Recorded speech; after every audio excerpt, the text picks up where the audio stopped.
All right. Welcome to another episode of Only Comics. I'm Mike. This is Adrian. Good morning. What's up, dude? Another lovely day in New England. Another day in paradise, bro. Almost spring, baby. Yes, sir. Yeah, I was feeling a little nice this morning. Yep. And it's another lovely day here on Only Comics, Adrian. We got a lot of stuff happening. I was looking at the news this week, and believe it or not, the news is, I wouldn't say predominantly, the news is solely Marvel this week. Would you believe that? Of course it is, because DC is taking a nap. I Yeah, guess. Are they in a sabbatical maybe? Possibly. They slipped over to another universe. That's what it is. They're gone. They're in like a little the time pocket being. universe somewhere. There you go. So anyway, I don't know if you noticed my hat and shirt today, Adrian. You're only comicked out. I like it. You know where you could find this at? Probably Only Comics store. OnlyComicMerch.com or There you go. OnlyComicsMerch.com. I should probably give you the correct URL. But if you like this amazing Only Comics merch, head over there, check it out, purchase some, support the show. It is kind of NWA-ish. Oh, okay. You like that? It's nice, though. It's nice. Okay. I like it. Little throwback. It is a little throwback, We'll talk to the design team about that and see how that happened. But we like to start with some news and rumors here on Only Comics. And before we get started, we should let everyone know, contrary to popular belief, we are not experts. Okay, most people, they think we're experts, Adrian, but we're not. We've never claimed to be experts. Never. Nope, we're just fans that we love comics, and we're going to take you on a little ride through the multiverse every single week. So this week we had a lot of Secret Wars stuff to talk about this week. That is the last Avengers movie planned in this multiversal phase. A lot of rumors. There's even some news and rumors about this week, but there's two Secret War runs in the comics. One was the original was like their first big event. That was like back in the 80s. Yep. Where we were talking a little bit before this, where Spider-Man first gets the symbiote and that whole deal. Mm-hmm. And then there was it's not really a reboot. It's just another Secret War story. It takes place in 2015. And it kind of pays homage to the first one. They've announced that, the last Avengers movie is called Secret Wars. Now, we know with the MCU, though, they don't do like a page-for-page adaptation. They Right. kind of take inspiration like they did with Civil War. So I'm interested in this. We've talked about it a bunch on here, but it's going to be a Secret War heavy themed episode today. So Sounds just good. buckle up, guys. Well, I'm going to go through some news and rumors, Adrian. You ready? I'm ready.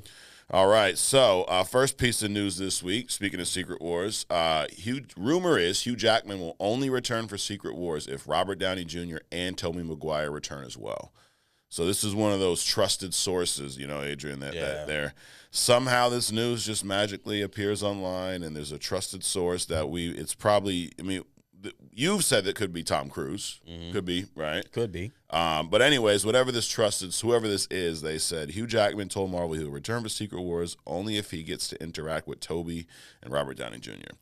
Now, I have gone on record and said that I don't want to see Robert Downey Jr. back in the MCU. But maybe there's a small but here. The fan in me, there is some allure to this idea of seeing Hugh Jackman's Wolverine with Tobey Maguire's Spider-Man and Robert Downey Jr.'s Iron Man interact on screen. Okay. Because they're all iconic, right? Sure. A lot of times when you talk about these iconic portrayals, you throw out Hugh Jackman and Robert Downey Jr. as kind of like top two, right? They embody those characters, and we've never got to have a chance to see them interact. Wolverine and Iron Man interact in the comics all the time. Right. Tobey Maguire, he's the OG Spider-Man. I wouldn't say he's the most iconic because they're all pretty good. I think Tom Holland's kind of solidified his spot now, so I'm not, and we've seen Tom Holland interact with Robert Downey Jr. plenty of times, but you've also kind of fell on the same side as me, not wanting to see these guys back. Sure. But how do you feel about, if this is true, Hugh Jackman saying he'll only return if he gets to interact with those two? I'd say good riddance. I think at some point, these actors kind of outlive their existence. Yeah. Sunsetting. That's the term I was trying to get to, where these guys, they get to a point where they should just stop acting, right? Yeah. And I'm not saying that for Hugh Jackman, but it's kind of unfair I think, for him to say that. I'll only show up in this thing. Because I'm a big proponent of, hey, what's the new Wolverine? Mm-hmm. I'd rather go through a next bad Wolverine, than to see Hugh Jackman become what's his face, Patrick Stewart, in front of the screen. Right. Just pull a what's the actor? He just like, listen, I'm just done with Jack Nicholson. Jack Nicholson, yeah. I'm done with acting, dude. Yeah. And again, Hugh is not there, right. but I think he's kind of strong arm in the industry, and I think they probably just be like, okay, buddy, see ya. I have a feeling, and I guess Marvel could pull this off, right? And this is something what's about to happen in front of everyone, Adrian. I've warned you guys about this before, okay? Sometimes we change our opinions, okay? Sometimes we don't agree, and that's perfectly fine. Unlike some of our viewers, we don't get upset. So I'm gonna disagree with you, okay? And I'm gonna change my whole stance right here on Only Comics. I have said several times I don't want to see them back. After hearing this and after really digging into Secret Wars over the past couple of weeks, the comic runs again, I'd be down to see this. I'd be all for it. So that's not gonna upset you, is it? No, it's not gonna upset me. The reason I'm saying this is because, first of all, in my universe, Wolverine, Tony Stark, Peter Parker, they never died. For me, they messed up when they killed Tony Stark in the first place. So if they would have never done that, cool. Run them until they die. Yeah. At least they get, Charles Xavier age kind of stuff, wheelchair bound. Right. But to me, they messed up because Tony Stark was just such an iconic figure that by taking him out, it makes it almost impossible, implausible, unwanted. To bring him back as that character. So that's why I'm saying that. And also that yellow suit that Wolverine is coming out in, and it's a little bit too yellow for me. Really? I'm not wrapping my head around that one. But, I mean, that's the big thing. Tony Stark is gone. Just leave him gone. Yeah. Don't resurrect the dead. Yeah, you know what? I would be okay if it was a alternate universe, Tony Stark, just for a cameo. I'll go with that. I don't want them to be, the main three in this movie. Like I don't think Robert Downey Jr. should be the star of the movie. Sure.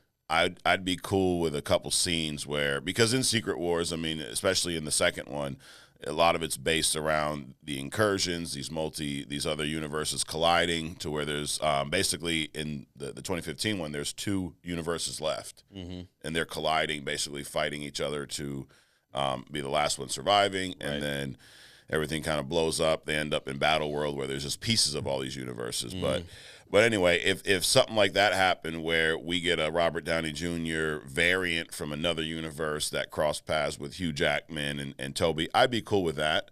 So I am changing my stance on this. Believe it or not, we do change our opinions here sometimes, So all right. Next up, Vinnie Jones, bro. So Vinnie Jones played Juggernaut in X-Men 3. Right. And he says that he turned down a Deadpool and Wolverine cameo. So I'm actually happy about this. Do you remember the Vinnie Jones Juggernaut? I do. It was pretty. Dude. Yes, I do remember it. It wasn't pretty. I know that's not what you were going to say, but dude, what was up with the bondage-looking costume? Like, since when was Juggernaut like a table dancer? I don't. So, I don't think I've ever. I don't think I remember a movie show appearance by Vinnie Jones that I actually ever liked. So, most definitely didn't play a good Juggernaut, in my opinion. I'm just saying. No. I would say that the Juggernaut in Deadpool 2 is a million times better than Vinnie Jones' Juggernaut. I know you're not a big fan of that Juggernaut. I would actually take the Deadpool 2 Juggernaut over his portrayal of it. Yeah. Yeah, any day of the week. Yeah, the more I see this costume, like, why is his chest like Juggernaut's not like a skimpy dressed like character. He has his whole suit. I mean, he's got his arms out usually. Right. But this was weird. Like the whole portrayal of and you know what pissed me off about that is Juggernaut's a really cool character. Yeah. I mean, the whole Charles Xavier's stepbrother deal, and then he's not a mutant. He gets his power from some like gem or something, right? Right. I think it's the gem of Sidorak. Okay. And actually, you know why he wears the helmet, right?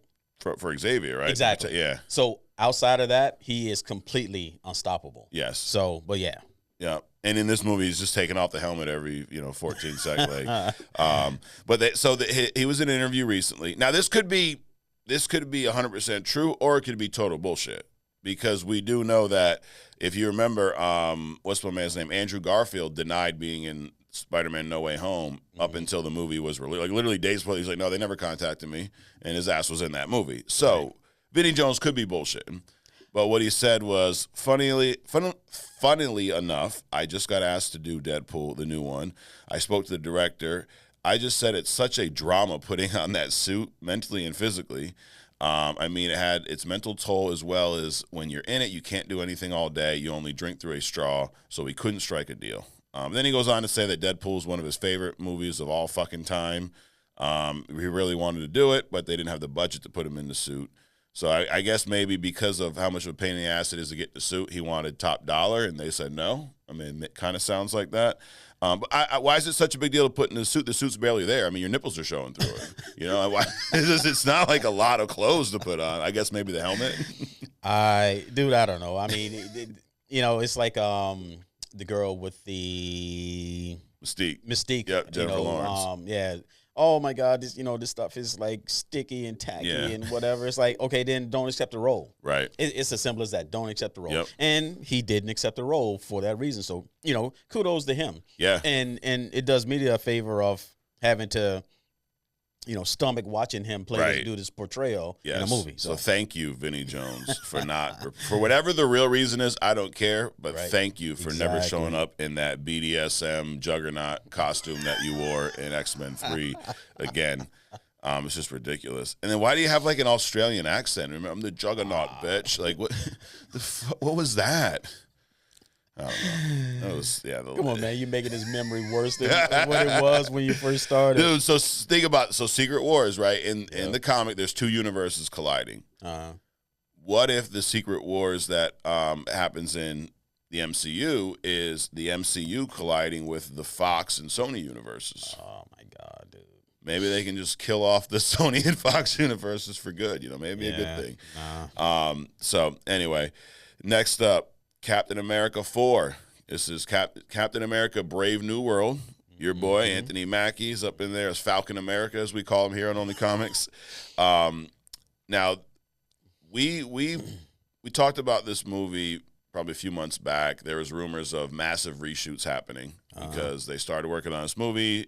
And then, Kevin got involved, Big Kevin was like, this shit sucks. Like, redo this. Pretty much. I may be paraphrasing a little bit, Adrian, but I'm pretty sure he showed up like, yo, this shit's whack. It sucks. Fucking start over. Right. But the new rumor about the plot line for this film says that Captain America Brave New World is rumored to have adamantium and Celestial Island as the main plot of the film. So, your favorite movie, The Eternals. Right. Remember that giant celestial that popped up out of the world at the end? We've never heard anything about it since. Everyone's just going about their life like that didn't happen. So allegedly that is going to represent Tiamat Island. I'm probably saying that incorrectly. But in the comics, that's I believe that's an area where adamantium is found. So they're going to call it Celestial Island in this movie, and this plot is going to be based around that, which is obviously direct tie to Wolverine, the whole deal. So I like this idea. I do. I like it a lot better than the whole Red Hulk. Now, I know Red Hulk's probably still going to be a part of this, but I like this being almost like this movie can now just be a piece to kind of segue into the mutants, the X-Men, and that whole deal. Because I wasn't really excited about this movie up until this point. How do you feel about this rumor here about adamantium and Celestial Island? I've been whiplashed so much about movie news, dude. I'm just kind of numb about all these changes and stuff. Yeah, I don't really care. Just bring the movie out, and we'll watch it, and we'll critique it. I hope it's good. I'm still not feeling that, Captain Falcon thing, hybrid. But I like that. We'll Captain Falcon. That's you call it whatever you want. Falcon America, Captain Falcon, whatever you want. This hybrid of the two. Dude, this next piece of news confirms something that you've said several times. Yep. You've said they're watching. Okay. They could be Kev, Big Kev as we call him. Silver Surfer will now be portrayed as a male in Fantastic Four. So we reported a rumor maybe a month ago, where said that Silver Surfer was going to be portrayed as a female. We said that was stupid. Right. Because now there's other heralds that are female. Absolutely. Like we're not like, oh, there shouldn't be any females in the movie. We're not saying that. Right. There's one that was it Nova? Yes. You talked about in Hidden Gems. So yep. Frankie Ray, Nova. So if you wanted to have a female herald, they're there. Exactly. We don't need to take the male herald and change it to female or vice versa. Mm-hmm. We don't want to see a male Nova herald. Like, right. Come on. Right. We don't want to see a male freaking Black Widow, like it's, so anyway, Marvel has come to their senses, and they have switched their focus here, and they're going to go with the traditional male Silver Surfer. So thank you for listening, right? So you feel better about this now, Adrian?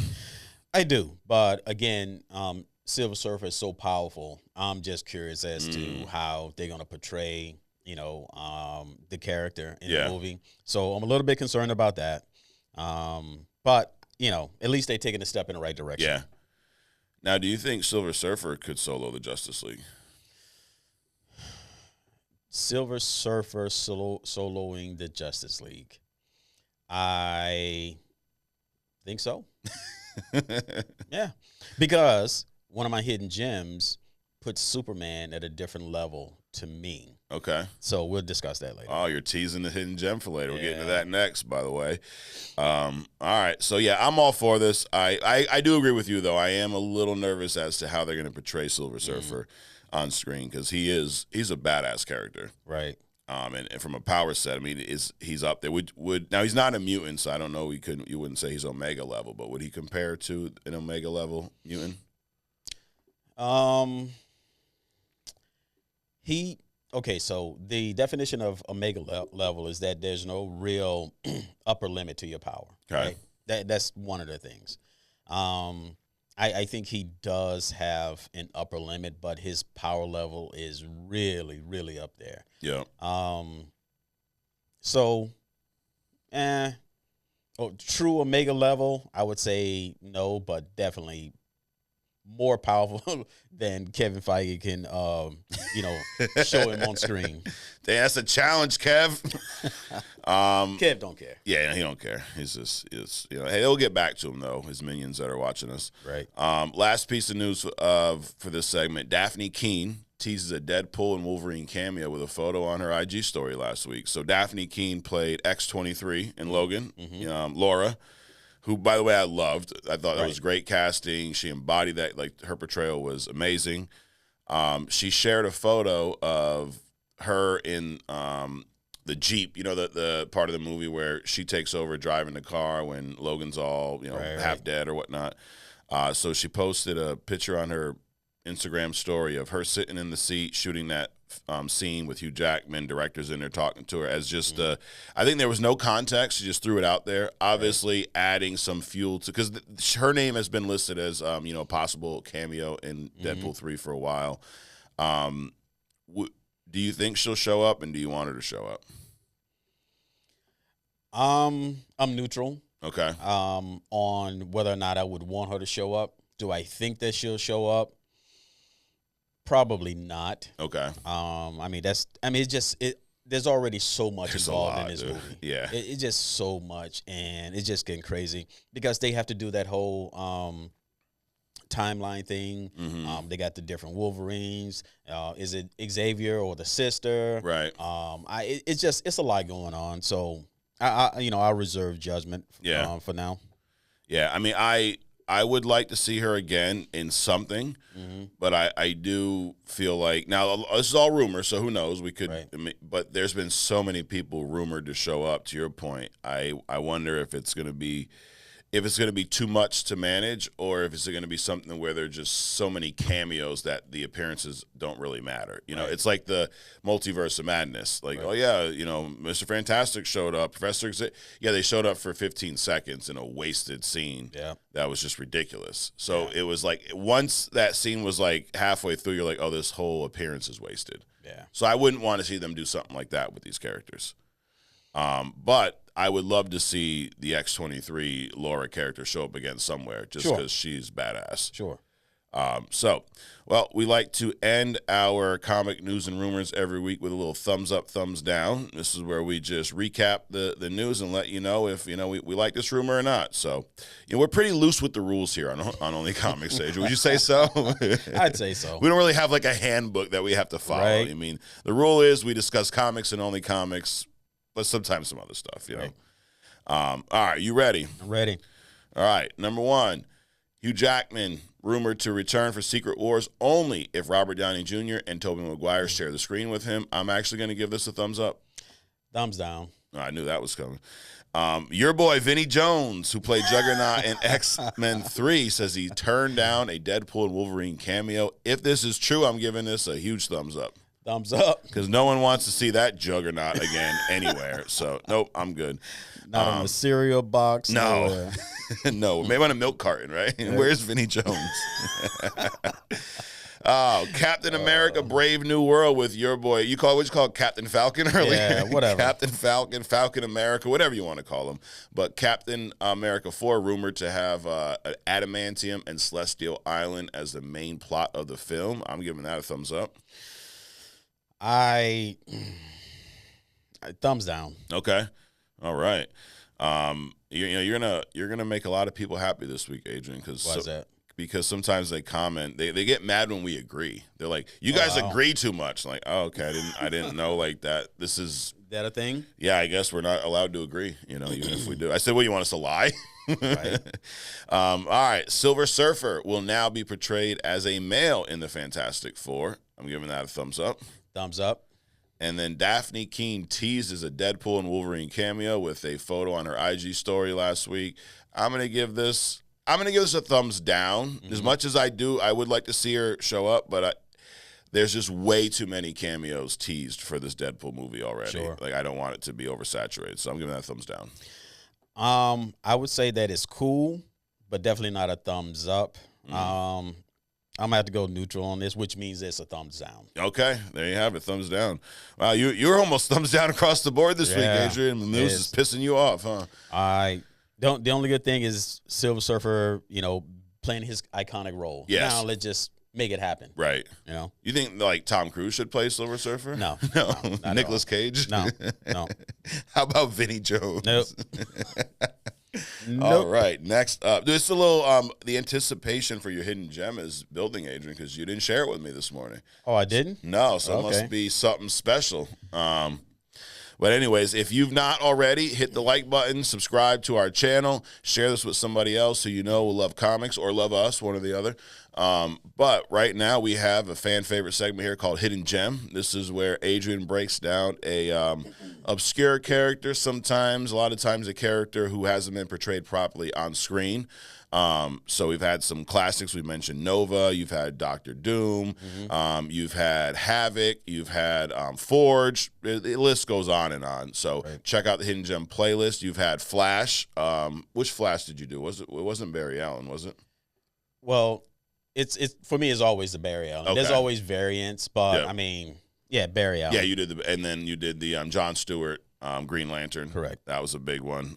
So anyway, what do you got going on this week, Adrian?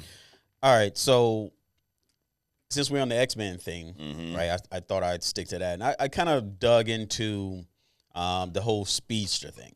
Okay. Right. So this week's hidden gem is Quicksilver. Not that he's a hidden gem, but I was looking at the differences between his powers as a mutant and the Flash, right? Okay. And they're significant and noteworthy, which is why he's a hidden gem this week. So Peter Maximoff, Wanda's brother, basically. I won't get into their entire, history, but basically they were born to gypsies. They got lost in the shuffle, ended up in the orphanage. The High Evolutionary, the boy, the man, basically experimented on them in Wundagore Mountain. I'm researching this and I'm remembering all this stuff that I read as a kid. Wundagore Mountain, the bovine cow, nanny, and all this other kind of stuff. It was pretty cool. So the High Evolutionary kidnaps them, right? And experiments on them, gives them their power, right? And then returns them to this couple, the Maximoffs. as mutants, basically. Got it. Right. So at some point, they get separated. They go off to living off the land for years and stuff. And whatever happened to separate them from their parents was so traumatic that they actually forgot who they were, to the point where they thought Magneto was their father, which actually ends up not being. But he kind of like, takes this, Quicksilver on his wings, and they, give them their costumes and trains them and all this other kind of stuff. So but Quicksilver is kind of temperamental, right? And the reason I'm also doing the Quicksilver is because we, discussed Wanda in depth. Yep. WandaVision, her portrayal. Love to see her coming back. Yep. But I think that Quicksilver's power set is highly underrated. So if we dig into it, because my main question was, is he as fast as the Flash? Right. Right. So we know Quicksilver's power is speed, but his power is mutant speed, not speed force speed like the Flash. So the Flash, he gets his power from basically a pocket universe, right? And it allows him to do all this stuff, the speed and the throwing lightning bolts and all this other kind of stuff. Well, Peter's power comes from basically himself. Now, when he first started out, he could run, sub 200 miles an hour kind of a deal, right? And I'm like, wow, that's kind of lame, right? Yeah. I mean, it still allowed him to do a bunch of stuff, but at some point that power got heightened. So, and then it depends on where you look at, you start doing this research. Now he's up to probably 6 million miles an hour, right? Now, what does that mean? And why is that significant in relation to the Flash? So I understand we're talking about Marvel versus DC, but also I want to, dive into the power set and why it's so different. So the Flash gets his power from the Speed Force. Peter gets his power from himself, basically. So besides the speed, in order to move that quickly, certain things have to happen, right? So imagine if you're moving that fast and a gnat hits you in the face. Well, the gnat's going to go right through your body, right? Right. So along with the speed, you also have to have some level of invulnerability. Because remember in X2 when he's in the mansion and the mansion explodes and he's like moving pieces around and stuff like that. Yep. Now, in order for him to do that, so imagine if he like touched something, because those pieces are moving at thousands of miles an hour. Right. Ideally, if as soon as they touch something, they're gonna it basically evaporate whatever it touches. But he has a choice of moving these things out the way and affecting them or not, right? Yeah. So he has not only the speed, but he also has this high dense skin that protects him while he moves. Not only that, he also has apparently the ability to. He has some control, not direct control, like Magneto has control over magnetism. He has subconscious control over gravity and inertia. And why do I say that? Well, when he's moving and he's doing these different maneuvers, he has to have some level of control over gravity for himself and the objects that he moves in order to be able to do, like, say, flips in the air. Yeah. Or walk on top of things that are in flight, but especially when he's moving objects. So imagine he grabs a person and all of a sudden he takes off, right? So that sudden burst of speed would liquefy any person, or you stop suddenly. The same reason you can't get in the jet and go past like Mach 10 without blacking out. I mean, imagine accelerating up to 6 million miles an hour, right? Yeah. So you get a little headache, maybe. Just a little bit.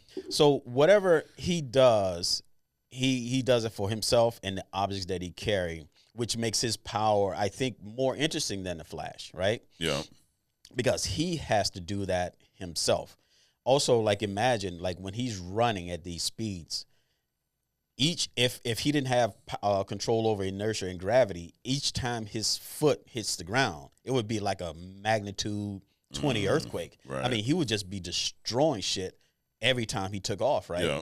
So that's what I think people don't understand about, Quicksilver's power. Yeah, he's fast, but he has all these other powers that allow him to do these things that he does, that the Flash gets from the Speed Force, universe. Right.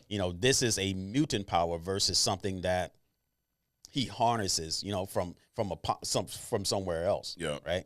He also has like just like the Flash, he also can think quicker. Right. He was talking to a psychiatrist or something at one point. He was like, imagine going to an ATM and the person in front of you doesn't know how to use the ATM. They're fumbling. They're blah, blah, blah, blah, blah. He's like, that's my life. Everywhere I go, anywhere in the world is full of people that don't know how to use ATMs because his mind rushes so quickly, right, that he cannot basically tolerate people, which is also why part of his anger issues. Right. Right. So I think this guy's a pretty interesting character. It's a shame that his sister's getting all the accolades, all the screen time, all the talk time. But he's really a cool dude. I thought he was like, and I was gonna say he's probably like Johnny Storm, but I'm probably gonna figure out that Johnny Storm is also probably cool. Right. He has some unique stuff. He can go Nova for a couple of seconds, but if he does that, he needs to be on the ground because he'll flame out and fall to his death. That kind of lame stuff. But anyway, I think Quicksilver is a notable character in the X-Men universe. Yeah. Definitely not, to his sister's level, but way more than, I originally thought that he was. Right. And I think that he could have, depending on who writes him and which version of Quicksilver that we're talking about, because at some point he gets killed somewhere. Yeah. I think he could have shown up in a lot of different places. Absolutely. And we've seen two different Quicksilver portrayals in film.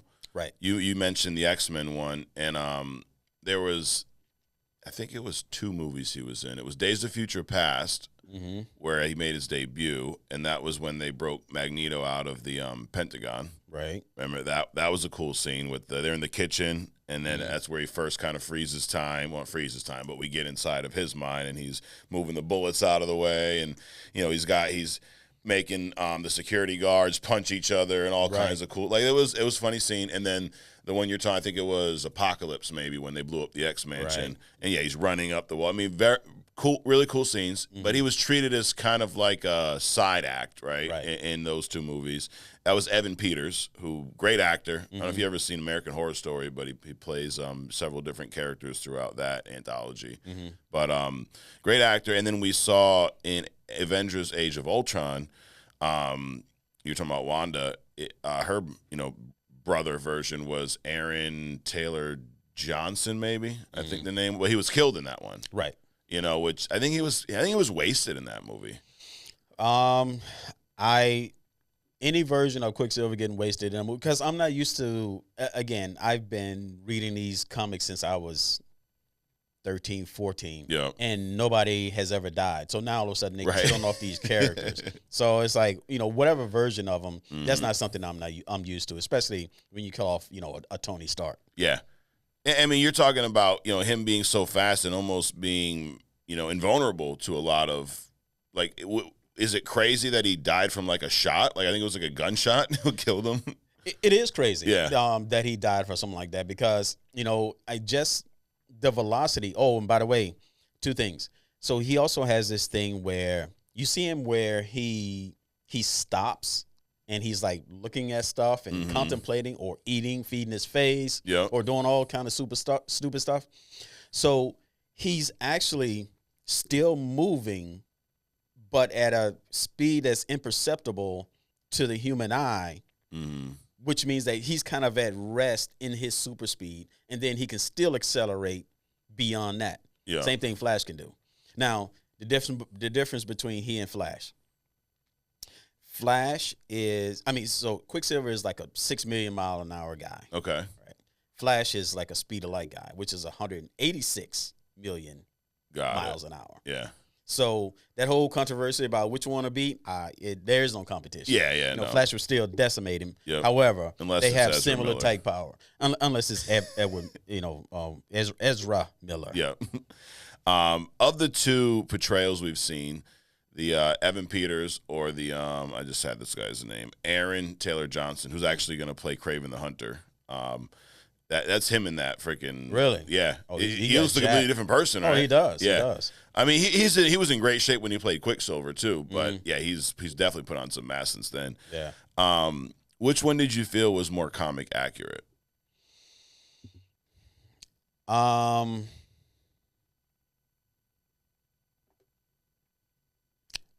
What was the other guys? Evan Peters was the one in the X-Men, and then Aaron Taylor Johnson. Aaron Taylor Johnson. I think Aaron Johnson. I think so too. The other guy was just he was almost trying to be funny, like comical. Yep. And Peter was a serious dude. I mean, he's like seriously like angry, serious in what he did.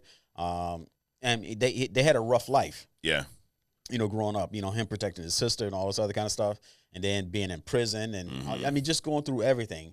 And he wasn't this lackadaisical, happy-go-lucky kind of, blah blah blah. He wasn't that character at all. Right. So no. Yeah, and I think a lot of, I mean, that's not a knock on either the actor. That was more the writing, because in the X-Men movie, they wrote him as like a teenager who lived with his mom, just him and his mom, and was always getting in trouble and shit. He was your typical teenager, having fun, playing video games, and creating little mischief here and there. Right. But you're right. The one in the Avengers, the MCU, you could tell they've been through some shit. Matter of fact, the first time we saw them was a post-credit scene when they were locked up, and I forget the guy's name, was experimenting on them with the damn Infinity Stone or the Scepter at the time.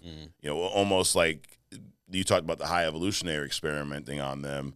Similar type of origin, just it wasn't him in the MCU. Right. But yeah, I actually, thinking about it, I wish that he wasn't killed off in that movie, because we got to see a lot of Wanda.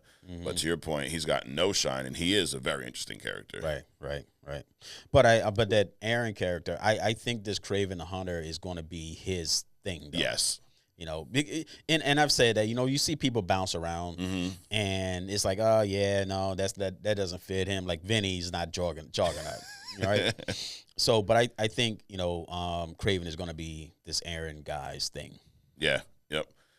So yeah, damn. So Quicksilver, dude, he shocked me with that one, but he fit into our X-Men theme there from last week. You know what it was? It was like I was thinking about it, and he's so known to us. I didn't even think about like shooting you his name, and it's like, it's like mental telepathy. Oh, he's got it. He's good. Yeah, I knew exactly. And no. One of my favorite comic stories that involves Quicksilver and Wanda is House of M. I don't know if you ever read that. No. This is the one where he plays a pivotal role in this. He basically is the one that convinces his sister, who's mentally unstable at this point, to use her reality warping abilities to create a world where humans are now the minority. So everything's all screwed up there. And then something else happens in the story where she then says the words "no more mutants" and removes all the mutants. So it's one of these where no one really knows what's happening, but Wolverine's memories, he because of his memory issues or whatnot, he's able to keep some of his old memories, and he starts figuring out that this ain't right. We're in another universe. We're in another reality. But it's a great story, really good story. And in fact, a lot of what they used for WandaVision was loosely inspired from this storyline, House of M. See that. But yeah, that's going to down the road. We'll review that one maybe here on Only Comics, a little House of M action. Sure. But yeah, dude, Quicksilver, cool character. I definitely like the Aaron Taylor Johnson. I keep fucking the guy's name up. You know what? Do better, so we know your name. No, Aaron Taylor Johnson. There you go. I do like, and he looked the part too. Yeah. I'm looking at this little drawing here of Quicksilver here from some comic, but I'm like, he looks just like the freaking dude. Quicksilver in the comics was like, they portrayed him as being older. Like silver hair and stuff like that. Yep. And I like his little costume here, the little white lightning blue. I mean, now we did a Aquaman Iceman kind of face off last week, we could do a little Flash Quicksilver real quick. So, who would you say has the cooler powers, Quicksilver or the Flash? Well, whatever 3 or 13 questions you're going to ask me, it's Flash. All of them are Flash?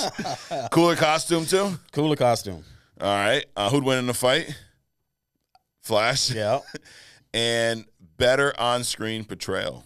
You ain't going to say the Flash. Are we talking Ezra? Oh, yeah. Okay, Quicksilver. That's one, see?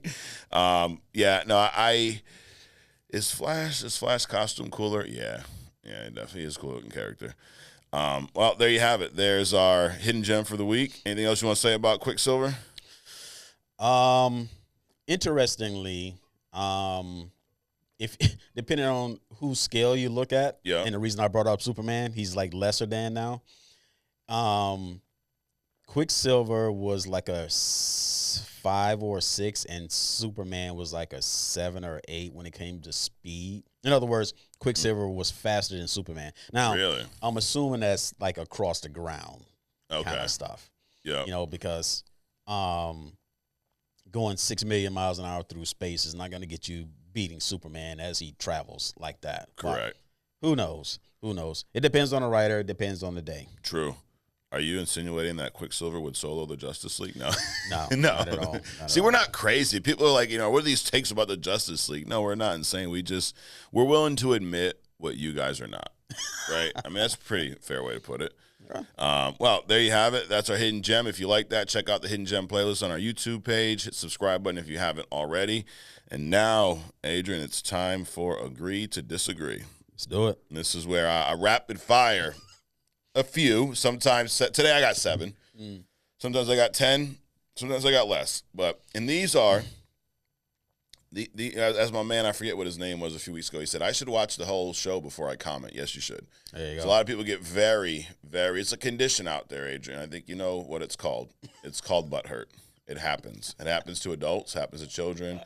There's ointments for it. There's Desitin. There's all kinds of different ointments that'll help you out. But what happens is why they get butthurt, Adrian, is they don't agree with us. And we try to teach them here. Only Comics is an educational show. We try to teach them that it's okay to agree to disagree, right? We don't have to get upset. Like, if I told you I loved the Vinnie Jones Juggernaut, you wouldn't be upset with me, right? I would be too busy throwing up to be upset about that statement. So it'd make you sick, but you wouldn't be upset, You wouldn't go talk about me on YouTube. No, we don't hate Vinny. Vinny, we don't hate you. No, we don't hate you, Vinny. He ain't Vinny D, though. Right. I mean, that's my boy, Vinny D. If we're ranking Vinnies, you got Vinny D, you got Vinnie Jones. No offense, You know what I always thought? I mean, Juggernaut's a big boy. Yeah. I mean, if you think about Arnold, right, back in the day, Hercules in New York. Yeah. Big boy, couldn't talk. Right. I mean, they could have gotten some kind of bodybuilder. These bodybuilders today are massive. Yes. And he's going to be wearing the helmet most of the time. Or they can write his helmet on him most of the time. Sure. And, he's not really worried about getting paid to have the uniform on, whatever. He can sit there all day in the uniform, drink protein shakes. But my point is, they could get somebody that's so massive today that's bigger than Vinny, but not the horrible CGI version of Juggernaut. Yeah. I mean, it's possible. Yeah. I'm just saying. Yeah, you mean to tell me they can't teach one of these bodybuilders how to act for a little bit? Exactly. We're not asking them to have all kinds of range and hit all these different characters. Just be a powerful badass. Right. And we might be surprised. You never know. You might get one of these bust-sized dudes that can act. Yeah. Absolutely. I mean, hey, Arnold pulled it off. It took him some time. It took him some voiceovers. It did. But eventually he got it. Arnold has the turn. I was actually the other day, the Terminator, the original one, was on, and I was just watching some of that. Dude, that movie's a classic. Oh yeah, absolutely. But dude, but that's the thing. They found a role that fit his personality. Correct.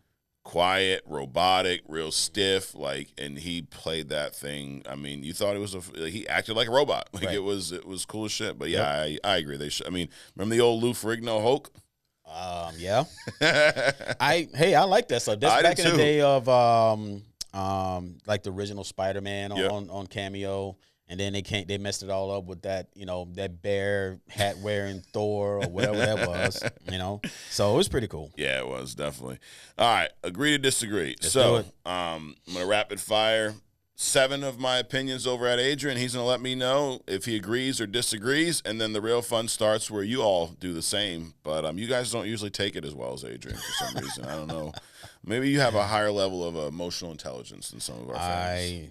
Well, maybe I can get through this without my mustache popping off in my mouth this time. Let's see what happens. Yeah, I can't help you with that, but I can throw some statements at you. So here we go. Number 1, in a secret war, see what I did there? In a secret war, the MCU would defeat Fox and Sony universes combined. Sounds good to me. Agree. Okay. 300 is better than Zack Snyder's Justice League. Absolutely. Yes. The 2015 Secret Wars is better than the original. The art is definitely. Okay. Story though. With that, I'll agree. Okay. All right. The movie Dune could cure insomnia. The movie Dune. Let me put the movie Dune could cure insomnia. Let's get back to that one. All right. Batman would solo the Justice League. Which Batman? Any Batman, comic Batman. Batman. Oh, absolutely. Yeah. Sure, because he's done. He's put up protocols to do exactly that. Yep. Deadpool 2's Juggernaut was better than Vinnie Jones' Juggernaut. Agree. Marvel should have not killed Quicksilver in Avengers: Age of Ultron. Marvel shouldn't have killed Quicksilver, Tony Stark, a couple other people. All these unnamed New York citizens, they shouldn't have killed them either. Damn. So you wish they had a no-kill rule like Batman. Not a no-kill rule, but I mean it just makes it hard for them to recover. Like I think they're trying to recover Robert Downey Jr. right now. And it's kind of, sad. Yeah, yep. All right, we're going to go back to number 4, Adrian, because you agreed with me across the board, I think. So last one. No pressure. The movie Dune could cure insomnia. Yeah, I'm thinking about my experience with it. It was pretty. It was Moon Knight-ish. Oh damn. So yes, I agree. All right, Moon Knight-ish. Speaking about Batman killing, so Zack Snyder, dude, he was on. Our boy Zack was on Joe Rogan recently. Oh yeah. Yeah, and the more he talks about Batman, the more confused I am about his take on Batman. So he was defending the whole, because he gets this question brought up all the time about, not question, but he gets critiqued all the time about his Batman killing more people than the Terminator. I mean, literally, like, just mowing people down, right. Branding freaking criminals, right? Right. So what he says was that he basically said that he loves Batman so much that he cared about him so much that he wanted to take him apart as a character. And that flawed gods are the best kind of gods. So that he wanted to make him flawed. I'm confused because last time I checked, Batman's not a god. Right. Neither is Bruce Wayne. Yep. He's a human being. Yep. He's very flawed in his own right. Right. We don't need to create new flaws for him. Mm-hmm. In fact, you could argue that to some, the no-kill rule is a flaw. Yep. Because if he would have killed the Joker wouldn't have killed Jason Todd and then created. I mean, there's so many instances like that, right? Yep. So this is just crazy to me. His take on, and I mean, hey, everyone's entitled to their own take. He's a Zack Snyder successful director, great, but this take on Batman is actually borderline insane to me. What say you? He's defending himself. Mm-hmm. He's been backed into a corner, so he has to say something. Yeah. But definitely, Batman is flawed. Right. If he would have just taken out Joker, right? Jason Todd would still be alive. He'd probably be hooked up with Selena Kyle, having kids, because he was happy with her, right? Right. In one episode, Lois Lane and Clark's baby would have been alive. Lois would have been alive. Metropolis wouldn't have been blown to shit. So just taking out that one character would have done so much. So yeah, right. Bruce Wayne, Batman is severely flawed. Right. Now, another thing not to pick on Zack Snyder this week, but we're going to pick on Zack Snyder a little bit this week. Have you seen his movie Rebel Moon? I started watching that. Is that the one where the opening scene is like they're like on a planet and they're like getting some crops or something? I think and so. This ship comes down and they force them. They try to force them, give them like all of their crops, and this chick goes ape shit and kills everybody. I think so. I haven't seen much of it, but I know it's like a wannabe Star Wars, maybe. Right. And actually, the rumor I read was Zack Snyder was supposed to direct a Star Wars movie, and that fell through, like a rated R Star Wars movie, allegedly, and that he kind of repurposed that script for this movie. That's the rumor. I don't know if that's true. But the reason I bring this up, also on Joe Rogan, what he said, he was talking about his movie Rebel Moon and comparing it to the Barbie movie. Okay, you've not seen the Barbie movie. I have not. Now, I saw the Barbie movie. It's a good movie, believe it or not. Really good movie. 1.4 billion at the box office. Wow. Crushed it. Also got pretty good reviews on Rotten Tomatoes. I think it's at like 80% maybe. Rebel Moon is at a 21% on Rotten Tomatoes, so they're loving that just as much as I love Dune. But he was talking about the release of this movie. Now, Zack Snyder says that Rebel Moon has been seen by more people than Barbie. And then he has this guerrilla math he uses here where he says that, now mind you, Barbie at the box office at 1.4 billion. Means it's the highest grossing film of 2023. Okay. So it means a lot of people saw it, Adrian. Right. And then it was then released on streaming. A lot of people seen it there, blah, blah, blah. Rebel Moon was only released on Netflix. So what he's trying to say that it's at almost 90 million views right now, 80 or 90, because it was on Netflix. But I'm like, dude, if you add up all the views in the theater for Barbie, then it gets released early and people buy it.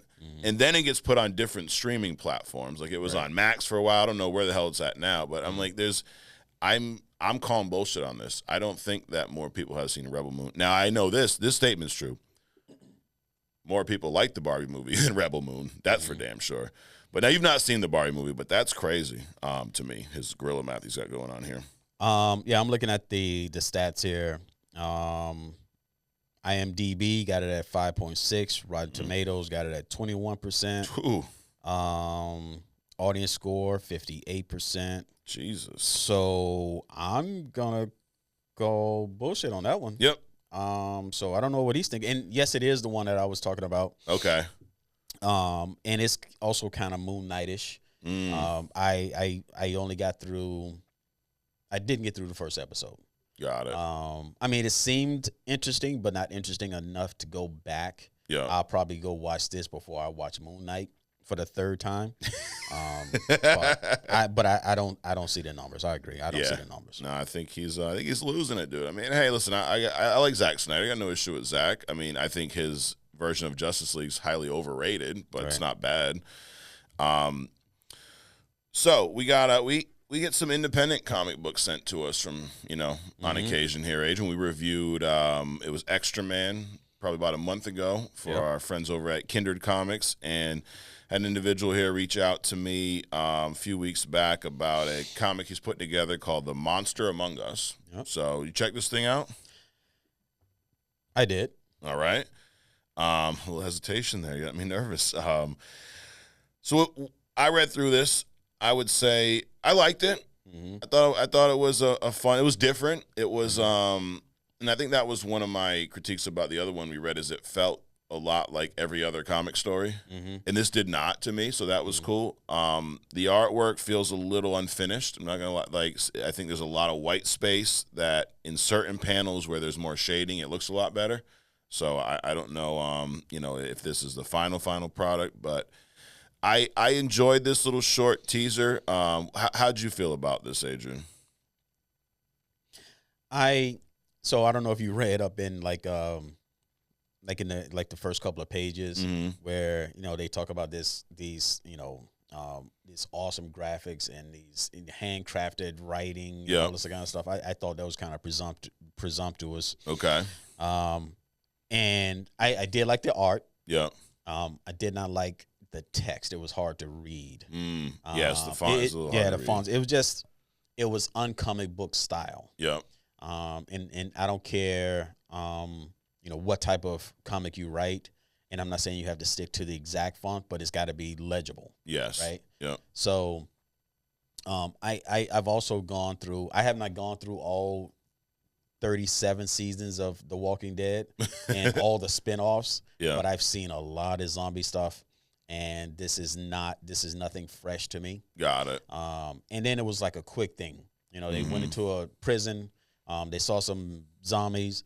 Old boy decided that, you know, he wants to do his berserker mode. That came out of nowhere. And then the girl is stunned. Oh, you was never like this. Well, I was always like this. You just didn't know me that well. Right. So so now I have a reason to just go killing whatever. Mm-hmm.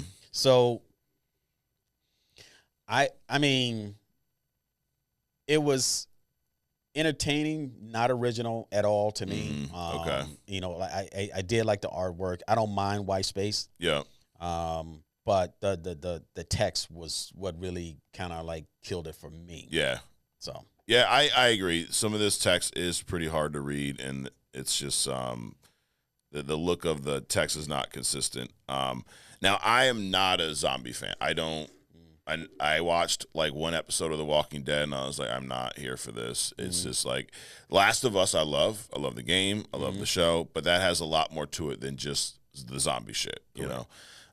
So yeah, I do like the artwork. So and when I said that comment about white, there's a few panels where it just feels like if there was some more shading in here, it would pop even more. Sure. One of the things I love about the artwork is how the only color we see is red. Yeah.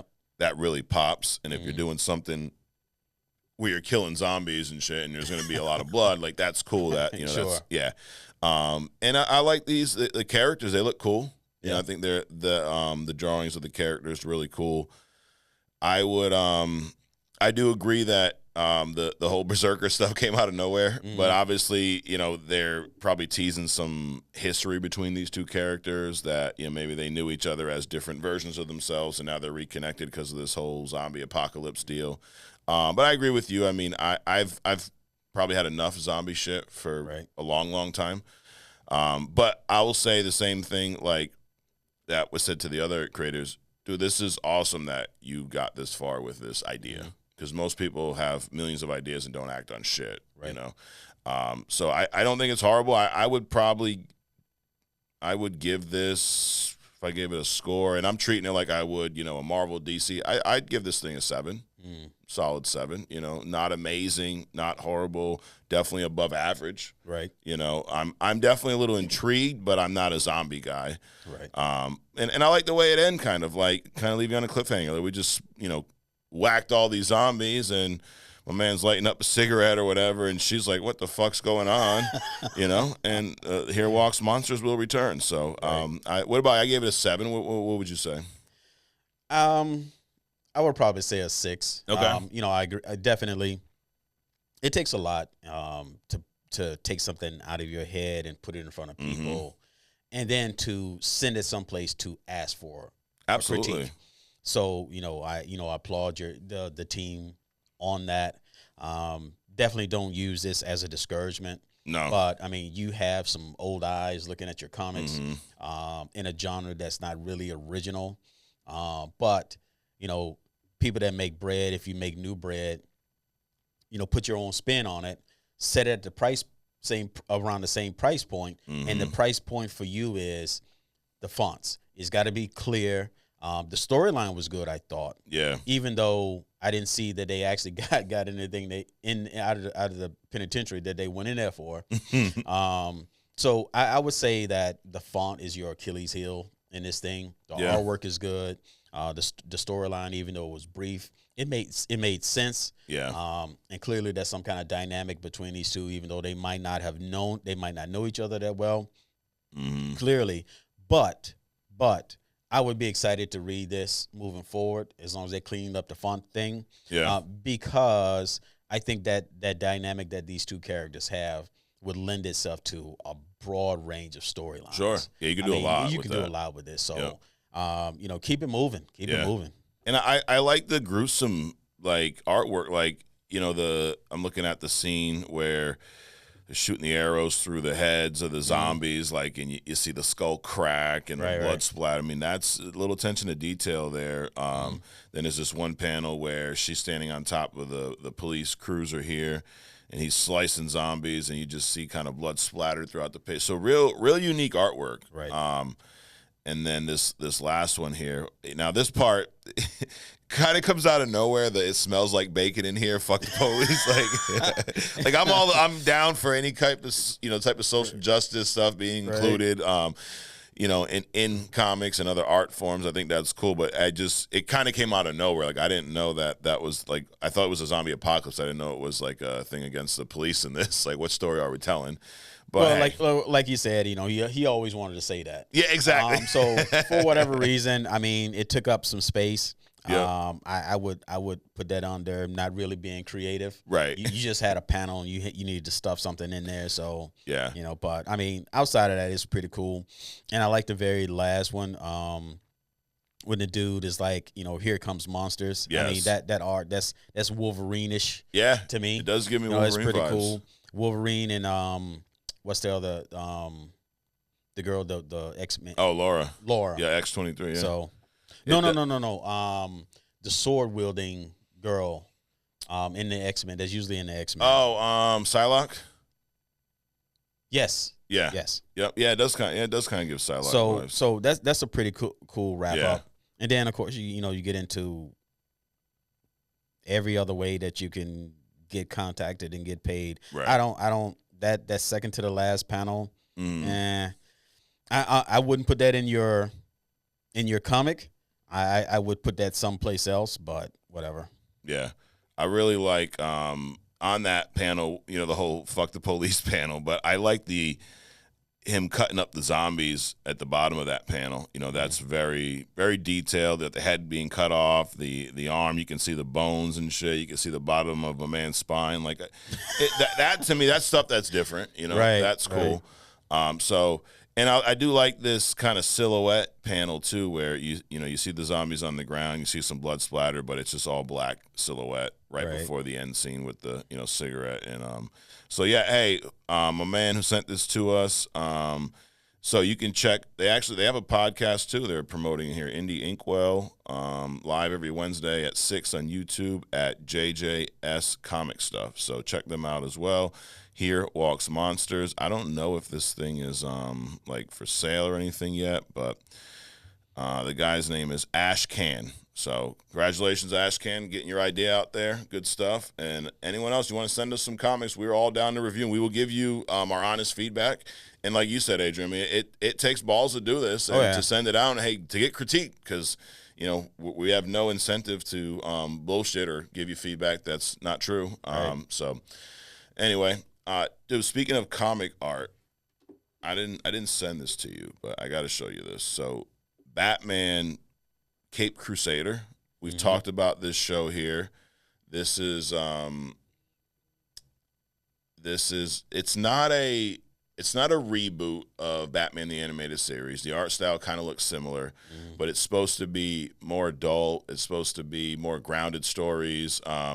And I want to say it was originally planned for Max because it was a WB-DC deal, and then for some reason they decided not to move forward, but it got picked up by maybe Prime or another streaming service. But the characters, the artwork has leaked for some of the characters. So I'm gonna show you this, Adrian. That's the Batman that is gonna be featured in there. Okay. Not horrible, right? Looks very animated series-esque. But here's where we get a little crazy. So we have, look at their Two-Face. And their Catwoman kind of looks like the old Adam West, back in the day, the 60s show. Not really feeling that. I'm going to say the best one for last. You got Clayface. Looks a little strange. But this looks like the Scarecrow. Yeah. What the fuck is that? It's like they got the wrong head on the body. That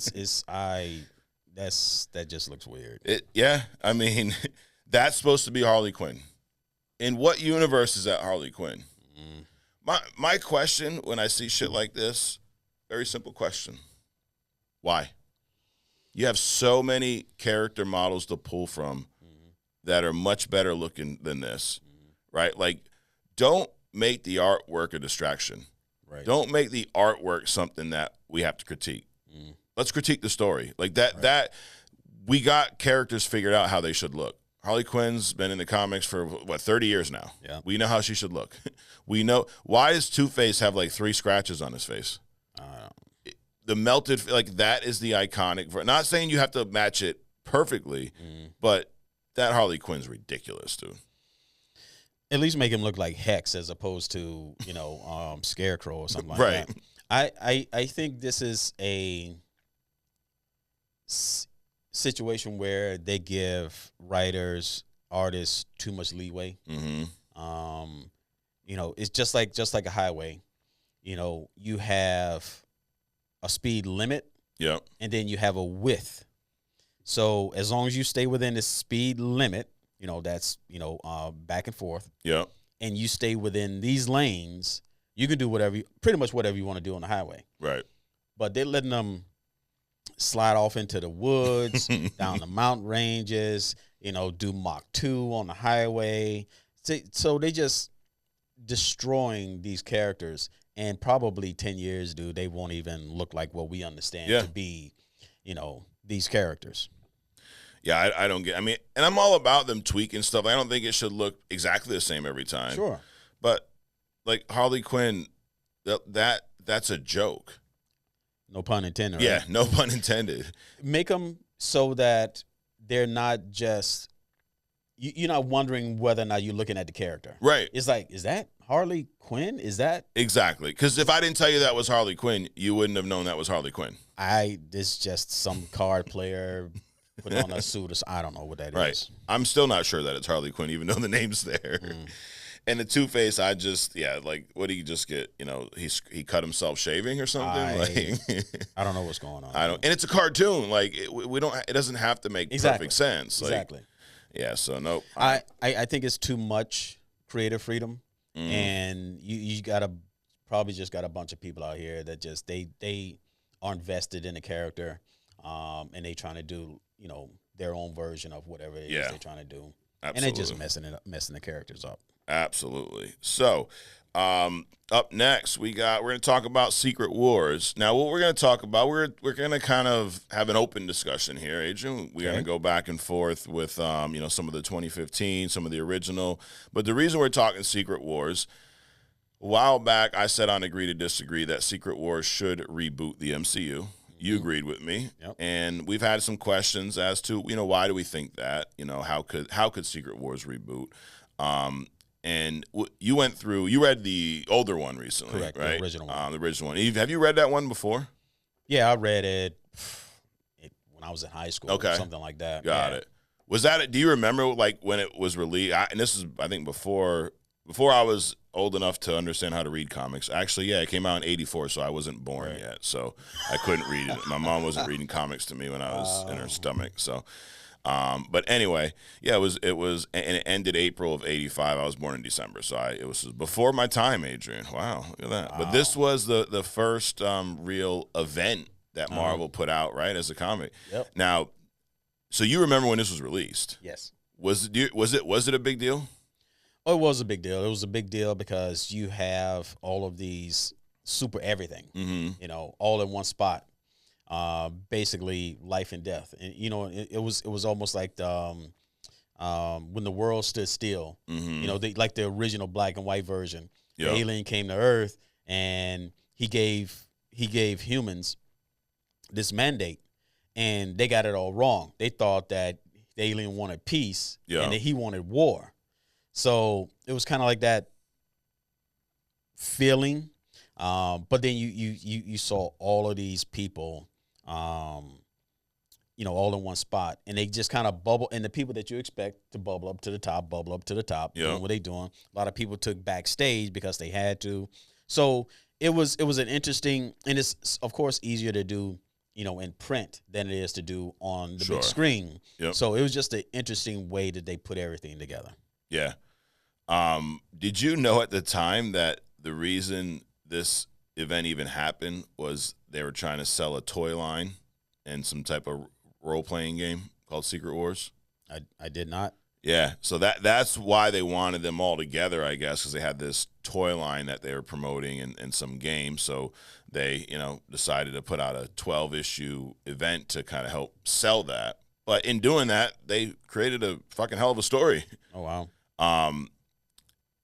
I've read the original recently. This is a comic I didn't read because of how old it was, right. And I know, saying that to you, like, shut up, dude. I was in high school, but I kind of avoided this for a while, but I did read through it, and I think the story still holds up to this day. Mm-hmm. Real cool concept. Did you know of the Beyonder prior to this, or was this your first introduction to him? The first introduction. Yeah. It was all I knew is whatever was coming. If you can do that, SWAT Galactus, yeah. Like nothing, then this would have been an interesting character. Yeah. And a lot of characters that we talk about here, a lot of characters that are rumored for the MCU were in this. Like you mentioned, Galactus played a big role in this. Right. Doom played Yep. a big role.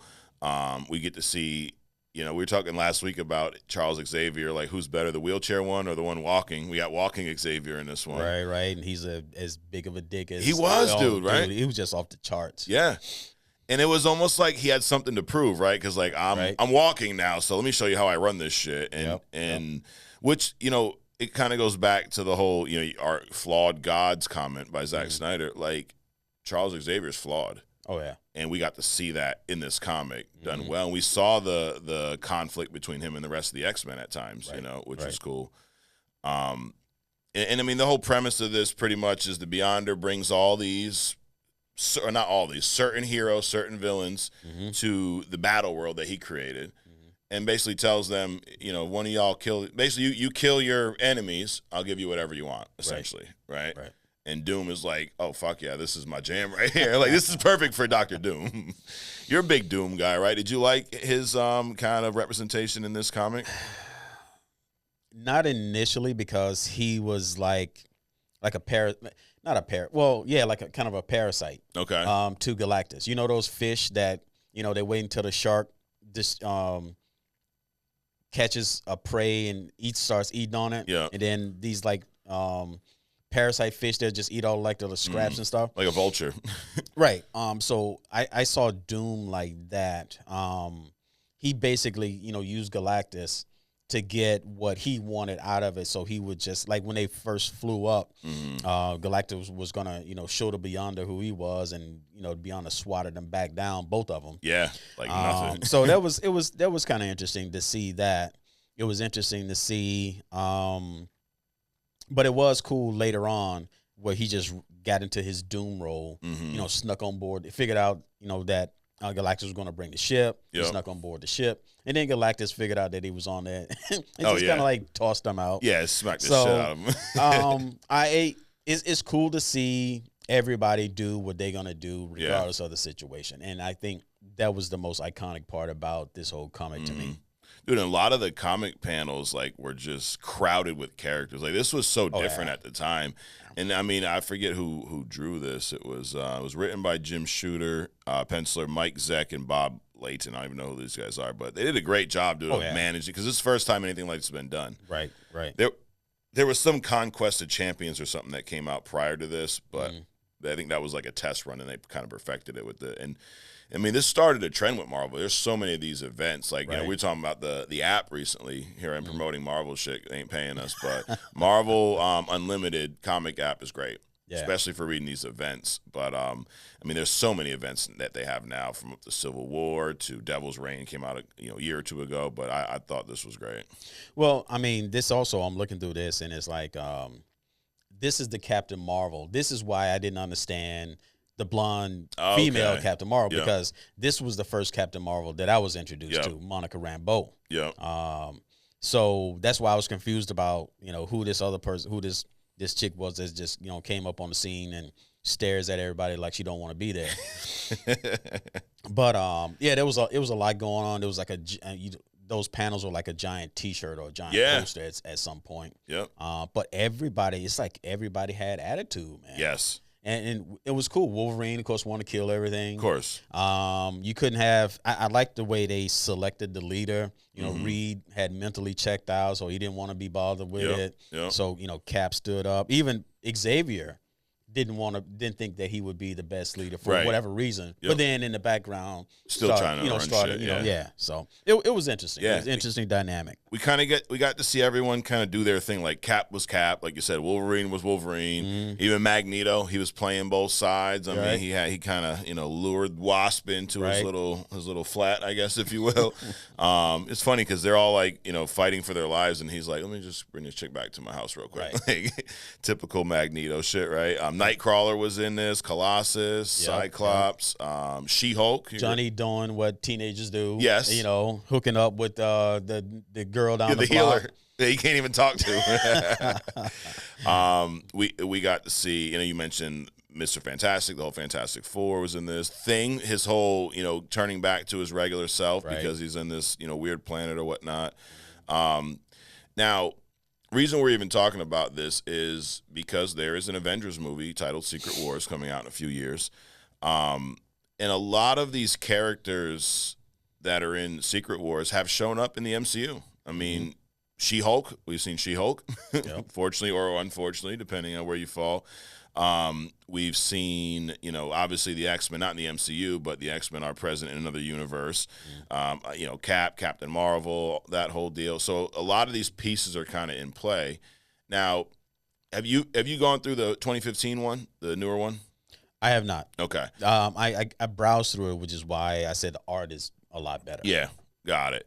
Now it's a different story. It is, so I think they're going to be pulling from both of these to influence their Avengers Secret War story because there's just a lot of pieces in play that have happened in both of these. So the second one is based off of the multiverse basically dying off.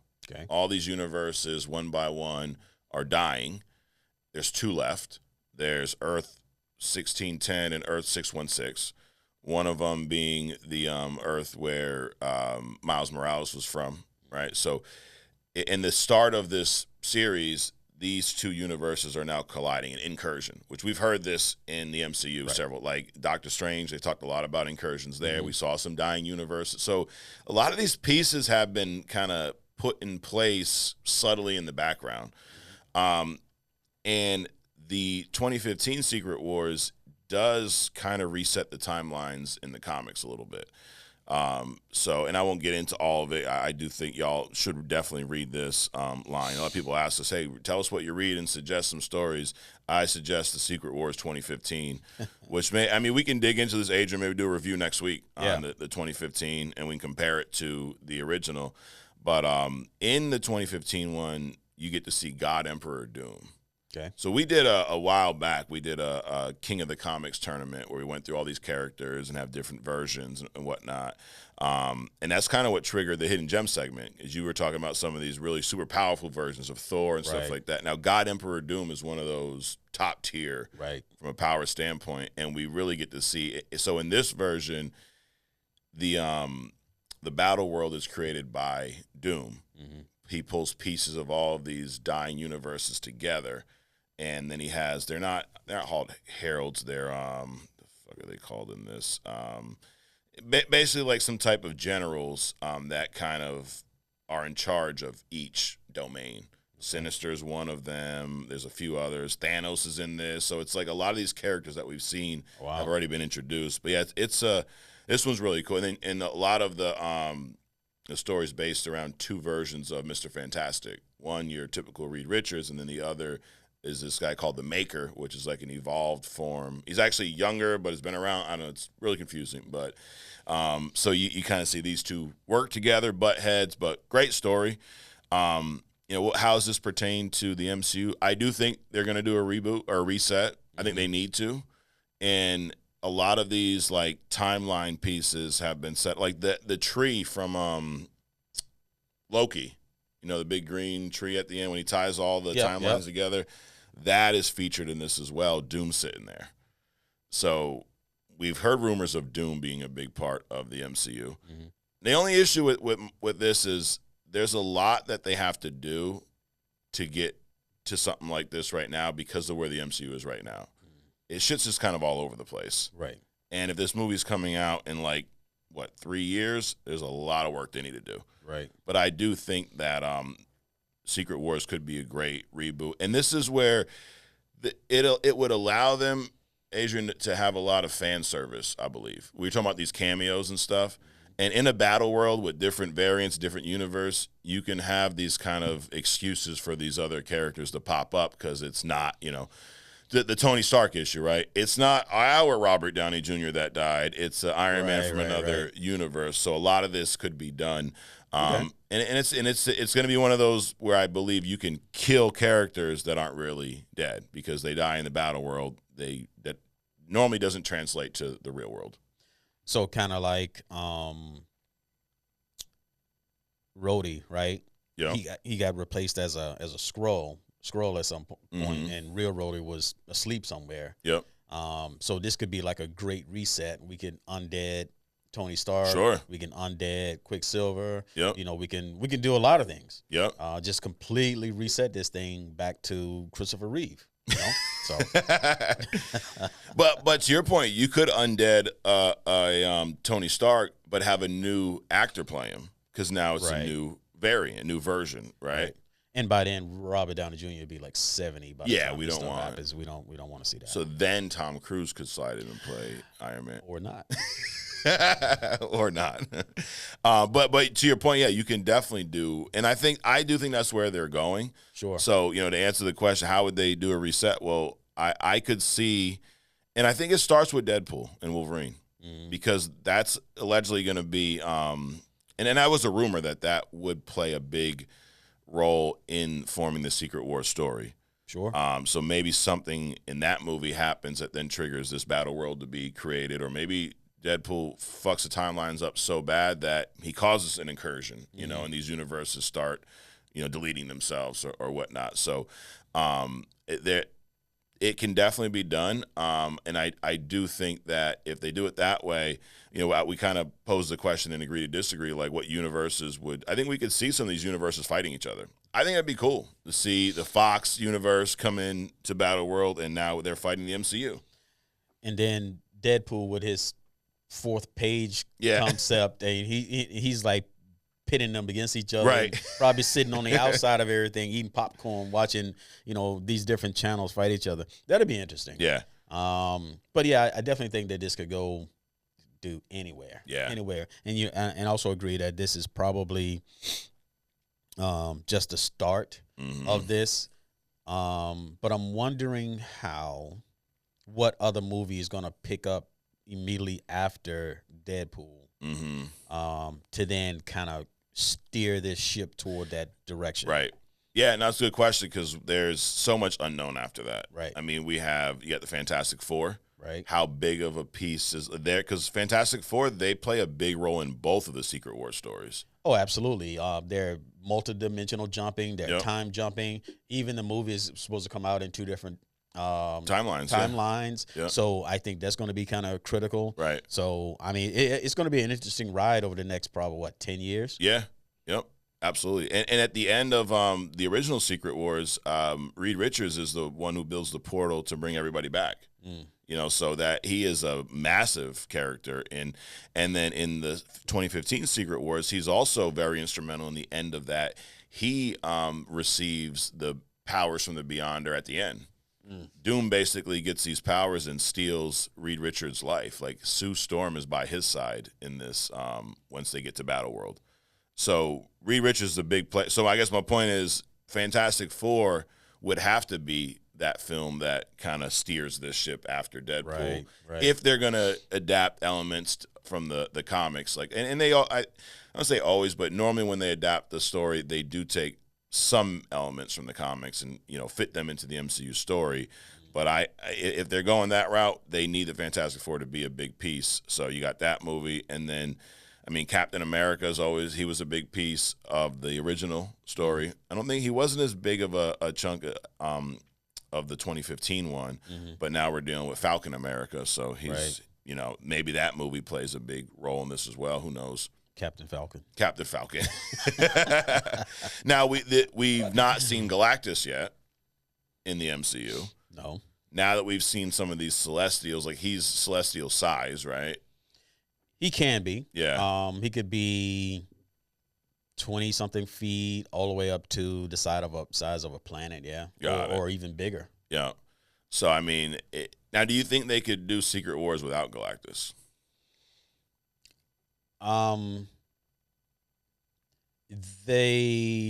No. You think he's necessary? No, I think he's necessary. Yeah. He's a necessary antagonist for Doom. Mm-hmm. He has to create, because there's, at least in the original one, there's certain things that happens on the planet that he has to attend to, because he's trying to set this thing up so that he can consume it, right? Yep. And that kicks off a whole bunch of other stuff that the other teams do. So I think that he's an integral part. Yeah. If not, they would have to change at least a couple of the other characters, their main objectives, Doom specifically. Right. We also see Black Spider-Man for the first time in this comic. They're on some ship, I believe, and like there's some suit creator machine, and there's like the symbiote's just there, and somehow Spider-Man gets it, and Spider-Woman, Julia Carpenter, is introduced in this, and that's the black and white version. So the symbiote kind of mimics her suit a little bit. It's something that we've not seen in any on-screen version. So we could see that. I'd be down with seeing Tom Holland as the Black Spider-Man after Secret Wars. Sure. That'd be cool. Sure. This also could be, we talked about the rumor that Miles is going to show up in Spider-Man 4. In the 2015 Secret Wars, Miles and Peter are both in it, and it ends with Miles and Peter going out when they're back in their universe, like on patrol together. So we could see some of that. Now, the movie Madam Web, who we've not seen yet, but introduced Spider-Woman, are we going to pull the Madam Web Spider-Woman into the MCU for Secret Wars? I'm not sure about that. I saw something about they're going to have like an animated version of the Spider-Women. Really? Yeah. I was watching like the Marvel shows that's going to come out 2024, 2025. And there was something about the Spider-Women. Oh, God. So I'm curious to see that. Either version of the Spider-Women would be good for me, except, I mean, I didn't see the Madam Web show, so I don't know what they got in there. But it just seems like an awful lot going on with the I'm not a Spider-Man antagonist villain dude. Right. Yeah, it's kind of weird, these Spider-Man movies without Spider-Man. In the 2015 version, Namor and Black Panther play a big role. T'Challa actually has the Infinity Gauntlet, and they're using that to try to fight Emperor Doom, and almost as a distraction. So Namor has already been introduced. We don't have the true Black Panther. We got his sister instead. So who knows? But so there are a lot of pieces in play.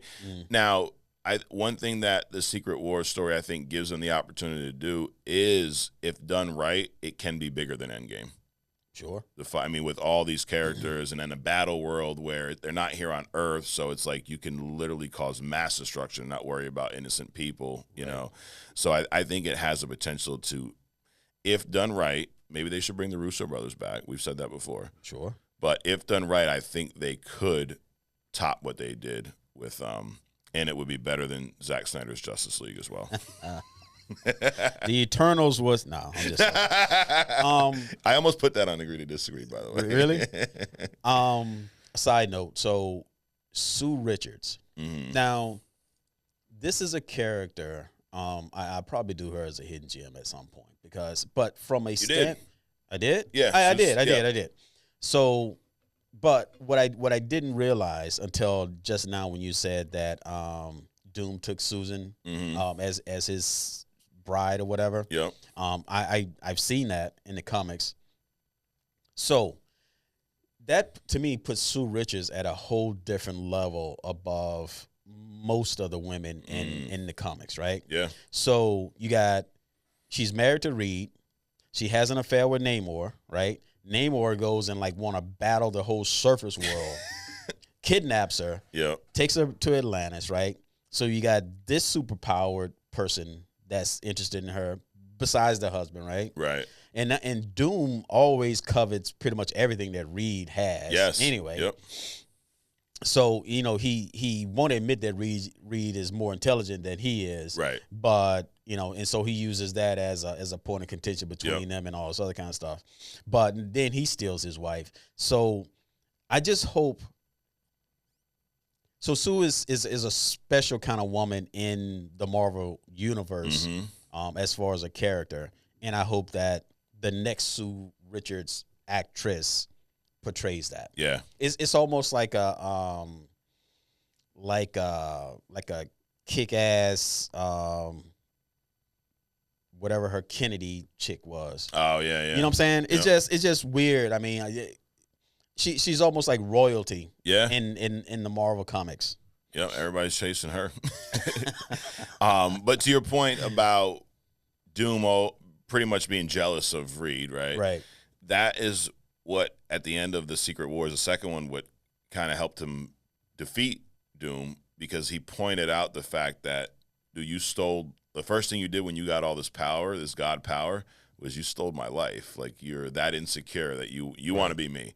Like, he took his wife and kids and kind of wiped their memories to where Sue, when she saw Reed for the first time again, didn't know that was her husband. She thought that Doom was. So and now Molecule Man plays a big role in both of these stories. Another hidden gem to come. Ooh. That dude is off. That's Omega level right there. Yeah, that dude is off the chart. I read the first one and I'm like, yo, Molecule Man's badass. Yeah. And then I read the second one and I'm like, holy shit, he's literally like the main component to this story. Like, he's the one who has the Beyonder's power pretty much in the second one. Dude drops a mountain range on Yes. top of the entire team of Avengers. Oh, yeah. A mountain range. Yep, like nothing. And in fact, but he's the one at the end when, Reed's going through all this, he's the one that determines that Doom shouldn't have the power, takes it from him, gives it to Reed, and then that resets this whole universe, and then they kind of wake up back. Now, in the comics, they changed Earth 616 to Marvel's Earth Prime. So this did reset the comics to an extent. Sure. So, yeah, I mean, that's why I originally made that statement. Secret Wars should reset the MCU. And I think if done properly, do I really think this could, save the – not that – I mean, we critique the MCU a lot. Listen, the MCU is fucking amazing. Like, it's not perfect, but from the stories that they've been able to tell over the past, 10, 15 years now, like, it's as a kid what I always wanted on screen was, like, I want to see these comics in live action. So – it's amazing. Is it perfect? No. But this, if done right, the Secret Wars could really finish this on a very strong ending and reset the cinematic universe, for as we know it now moving forward, for good. Right. Well, I mean, MCU Marvel we do critique it a lot. Yep. Why? Well, because they put out a lot of content. Right. Unlike DC. Yeah. I'm just saying. Just so we haven't mentioned DC at all. Except for the Ezra Miller Flash. What's going to reset their universe? Oh, they don't need to because they don't have one. No, James Gunn's, he's fixing it all, dude. He's got this whole storyline. Yeah. They're going to fix it all. I mean, hey, keep putting out artwork like that Cape Crusader shit, then you're going to need to reboot it again real soon. You know how you reboot DC? Make any movie. Just any movie. I just put something out. Hey, next year you got Superman Legacy, or not? It's not Legacy anymore. It's just Superman. Yep. Next year it's going to go up against with Fantastic Nicolas Cage. Yeah, Nicolas Cage secret cameo. You think he'll be in Secret Wars? No. Nope. But I'm ready for it, dude. I like after reading these two, and again we'll do a kind of a review of the 2015 one next week. Sure. And so hopefully I recommend y'all read that too. Great shstory and great artwork, by the way. Yeah. You mentioned you kind of breezed through it, dude. The artwork in that one is shit, dude. That's right. great. And what I love about it too is it's hand drawn. You can see pencil lines. Like a lot of times with these newer comics, they're very computer. They look like graphic design. Right. It's not a bad thing. It's just it's too crisp for me. It's too perfect. I like this style because it reminds me. Getting into manga and Japanese animation and all that kind of stuff, like Bubblegum Crisis, Ghost in the Shell. Yeah, that kind of detail artwork. This 2015 reminds me of that. I would love if they could make an animated series with that art style. That'd be just off the charts. Yep, I agree, dude. Love it. So I'm here for it. Secret Wars. Next week we'll wrap that or bring that back. Want to talk about? I've been recommending some X-Men animated series episodes, Adrian. In about 9 days or so, the X-Men '97 first 2 episodes are going to debut. So we'll do some reviews on that here. I'm going to give you 1 episode this week. So there's an animated series episode. This is in the first season. Reason I'm recommending this one, Adrian, you had we talk about Wolverine often on here, right? You're a big Wolverine guy. Yep. We did a video early on in this show's run where we ranked our favorite comic characters of all time. Yep. Wolverine was pretty high up on your list, also on mine. But we talked about stories with the X-Men and Wolverine and with Wolverine separate. Yep. And I feel like a lot of times you gravitate towards the stories where Wolverine's not with the X-Men because he's with them so much, right? Right. There's a episode, season 1, episode 6. It's called Cold Vengeance. Okay, this is I don't know if you ever seen the meme with Wolverine holding the picture of Scott and Jean with his claw out. He's sitting in his bed. It's like the sad Wolverine meme, but it's classic. So this the age difference here, Adrian. Just like you're not big on the layered drinks, right? I'm a little more in tune with the meme culture, But anyways, that came from these episodes. So this is the 6th episode of the first season. To give you some background, Wolverine's been an X-Men for a while. First couple episodes, Night of the Sentinels, Jubilee's recruited into the X-Men, and they come across Sabretooth for the first time. So the 3rd episode, enter Magneto. There's a prison break. Sabretooth, he's involved. Basically, he gets hurt in this whole escape, and then Xavier brings Sabretooth into the X-Mansion because he doesn't know that he's this evil person or whatnot. And he's being Xavier. He's trying to cure mutants, trying to help him out. And Wolverine's like, basically in a nutshell, he's like, fuck that guy, like get him out of here, And everyone's like, Wolverine, calm down. You were a savage at one point too, like and then he's probably thinking, besides, my birthday is next week. He's going to kick my ass. Yeah, he's kick my ass again.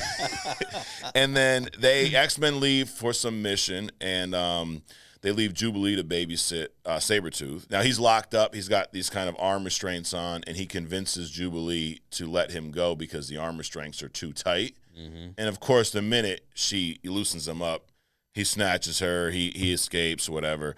And that leads to the Cold Vengeance storyline. And the reason I brought this up is this is a story where it's Wolverine without the X-Men. Now, it's in the animated series, but Wolverine, he leaves in the middle of the night. He's in this little love triangle with Jean and Cyclops. He's trying to like shout at he's spitting game to Jean, even though she's married to Cyclops. They got these issues or whatever. So that also messes with him. But he heads out to the Arctic. And of course, who's he run into in the Arctic? Alpha Flight. Sabretooth. Nope, not Alpha Flight. Oh, okay. Yep. There is an episode. It's not in this one, but he does run into Alpha Flight. But I think they didn't say it, but it's just almost like they're acting like this is Alaska. Maybe there's a kind of a native tribe of people there that he runs into. But anyways, he runs into Sabretooth. They get into this fight. Sabretooth throws him off the ledge into this, the ice water. He's on like a little iceberg floating away, and it's funny. One of the iconic Wolverine lines. Sabretooth is talking shit to him, like you're gonna die out there, and then Wolverine goes, "Well, at least I don't have to listen to your flapping mouth." So this is back when Cal Dodd sounded like Wolverine. Okay. So hopefully hopefully he can channel that again. But anyways, Wolverine ends up finding this tribe of natives. They find him and rescue him. They don't know anything about mutants. So they bring him into their into their dwelling. They tape him up, and he wakes up the next morning ready to go. And the guy's all like, dude, like, you were hurt. Like, what are you doing? Right. And he's like, I'm a mute. And he almost slipped up and said it. And the guy's really confused. He's like, oh, you don't even know who we are. So he tries to just play under the radar. Right. And he ends up helping them. Like, he wants to return because Wolverine he's a kind guy, right? He wants to help give back. So they go out on some fishing trips, and it's one of those classic, like, new guy shows up, and then the guy who used to be the tough guy in the crowd is now being overshadowed. Right. So there's one of the tribe members who's like, he ain't so special, and Wolverine's carrying all the fish, and this guy tries to pick up the fish and drops some. Like, you see a lot of that. So he's jealous. And of course, Sabretooth makes his way back so you kind of get to see them fight again. But this is a nice standalone episode. You do see a little bit of the X-Men in here, but not with Wolverine. They're off on some other. They're going to Genosha for the first time. You read anything about Genosha in the comics? Is that where he hooks up with the girl? No, Genosha's where originally it was pitched as a mutant-friendly island. And the X-Men go there to check it out, but it's actually a setup. I forget who was behind it all, but that takes place in the next couple episodes. But long story short, Cold Vengeance, you get to see some really cool fights with Wolverine and Sabretooth, and it is kind of a standalone Wolverine episode in the animated series. Episode 6, first season. I highly recommend that. And cool. We got 10 days, about 10 days until the X-Men 97. So next week I'll have a few more recommendations, and then we'll be on the X-Men 97 train. So, have you checked out any of the animated series yet? I started watching them, but I got distracted with work and stuff. But I'm gonna dive into it. I don't know, dude. It's like the artwork just mind blocks me. Really? You have a big issue with the artwork. Oh, yeah. I'm spoiled, dude. That's the thing. Yeah, I mean, you don't remember what it's like back in 1993, Oh, I remember, but I remember John Byron and those guys. And gotcha. That was my artwork. Yeah. And then you move from that to the Japanese animation style. True. Full gradients, deep shading, strong pencil lines. I mean, it's it's hard to come back from that. True. Well, this was not only 1990. Well, it was 92 when it debuted, but this was 92 on a low budget too. Well, sure. But do you see what I'm saying about the Wolverine voice then versus what we saw in that trailer? Yeah. Like, I don't know what that was. How's that the same guy? I don't know. It's probably not. That's the only thing I can say. It's probably not. He's lying. Yep. Yeah, maybe he was. Maybe it was like Milli Vanilli. He wasn't the guy doing the voiceover in the back of the day. Now, I mean, I think part of it is he's 30 years older. Wow. I'm sure that doesn't help.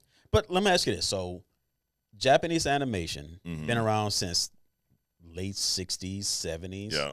So they made movies that were like in the future, that were 50 to 100 years in the future. And that style of artwork was so much more detailed than stuff that we had back in like the 80s. Yep.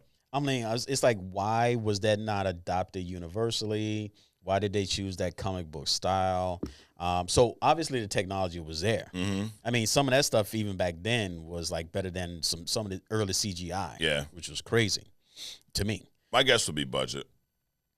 That'd be my guess. I think Really? I think the budget. I know the budget was low on this animated series. I've read the I have a book. It's an animated series artwork, but it's narrated by the creators of the show, and they talk about a lot of the formation. Like, this was like, I mean, Marvel was not what it was now. It was like the redheaded stepchild, and they're like, dude, man, do this show. Here's $20 to get it done, type of shit. Anyway, so. Up last, Adrian, this is a fan favorite segment. It's called We Respond. Okay. We get some comments every week. Some that I agree with, some that I don't, some that are, for lack of a better word, sometimes they're just stupid, Okay. But it's okay. We love them all, right? Everyone that comments and likes and interacts with the show, we encourage it. But let's start with my man, Michael Brennan, 550. He says, the Snyder Cut is fun, but it's horrendously overrated. Oh, absolutely. Yeah, I don't think you could put it any better than that. Yep. It was fun, right? I wasn't mad at watching it, but it is horrendously overrated. Yeah. I definitely. One Gray Mon 5 says they got to be full tilt trolling at this point, right? Nope, we're not trolling. He's talking about, it's probably one of the Justice League comments, probably Iceman solo in the Justice League. Jay Gemini says, if you guys could have one superhero movie created, what would it be? That's interesting. One superhero movie created. Dude, I'm on this Alpha Flight thing. Yeah? Yeah. Which is an extension of the X-Men. Sure. So I would love to see that team come to fruition. Alpha Flight, that would definitely be cool. I would like to see, now we've seen Batman, but I'd like to see I'd like to see a rated R Batman. I know we'll never see it. I'd like to see something like where, I'm not saying I want to see him kill, but the level of brutality that we saw, like in the Daredevil series, right? I'd like to see a movie done with that rated R level, blood, violence, psychological shit with how fucked up Batman is. Like, and I think the closest we've seen is the Batman, but that's still PG-13. So that'd be my rated R Batman. Huh. Okay. Would love that. Let's see what else. We got the Doe Show says Iceman all day. So see, he gets it. Dude. Yeah. Some of them, Adrian, they get it. Here's one. User set. I'm not even like. Can you just get a name, dude? Another one. Why? And he has a nice profile photo too. But anyways, he says, "Who do you think is the weakest X-Men that could solo the Justice League?" Because we said Iceman could. You said just about any of them. I mean, Jubilee. No. Who's the weakest one that could solo? I mean, what's the role? You got Xavier that can just mind trap him. You got Jean Grey. It's not Cyclops. No. You got Iceman. It's not Storm. No. Who would be the weakest? That I mean, out of those three, I think Xavier is the weakest. Yes. So I would go with Xavier. Yeah, there you go. Terminator says, "Oh, I see what he's doing here." Terminator? Yeah, but it's spelled TERMAN with the number 8 and then ER. So Terminator. Wow, very creative there. Terminator says, "Do you actually read comics?" Thank you. That's my comment. Thank you. Chuck Cream, he says, tell me the hats are on there for onlycomicsmerch.com. Yes, Chuck Cream, the hats are on there. And Chuck's a big fan of the show. He's got a ton of comments on here. Cool. Let's see what else we got. We got some fun stuff here. My man Nolan Smith is back. Who else? Y'all don't know. Barracks Rose says, y'all don't know ball. Okay, sure. Dante Shepard says, "Stop agreeing with each other." Why? Is there a reason we're supposed to disagree or something? Well, in this episode, we proved that we don't always agree. Absolutely. So. Here's one that's got me confused. John Reeves says, "Logan is the best Marvel Fox film, but not the best X-Men movie." The best Marvel Fox film. Now, all of the X-Men movies are Fox films. And he says they're not the best X-Men movie. Is there a movie that's out there that's not Marvel, that's an X-Men movie that we don't know about? What could he be talking about? He should do a follow-up and name the movie that he thinks is the best X-Men would be helpful. Movie that's not a Fox movie. That definitely would be helpful, John Reeves. So, yeah, I don't know what he's talking about. I mean, is he calling the Deadpool movies X-Men movies that are not – I mean, they're still Marvel. I don't know. I said last week that Batman is the coolest DC character, right? You agreed. Baloo says, I think the Joker is the best DC character and Batman is the best DC story. It's an interesting take. Would you think the Joker, would you now go back on what you said last week? Is Joker the best DC character? Do you agree with Baloo? No. No.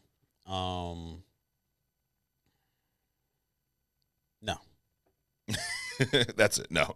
Aaron Peters says, absolutely not here for Iceman soloing Justice League. Dude is powerful, but stop it.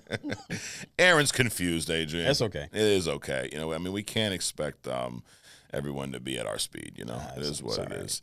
What else we got? I got a couple more. Logan, Ski School 2 says Logan is not as good as First Class. That's an actual, X-Men First Class. It's a good movie, but it's nowhere near Logan. No comment. Adrian's got no comment. JJ says, y'all are going to stop this Justice League slander.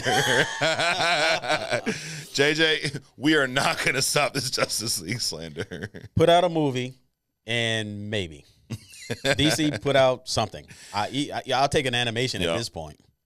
Yo, John Lowe says, as a kid, I called Miss Cleo because the number was on the screen. Hung up immediately. She's a legend. R.I.P. Yeah, rest in peace, Miss Cleo.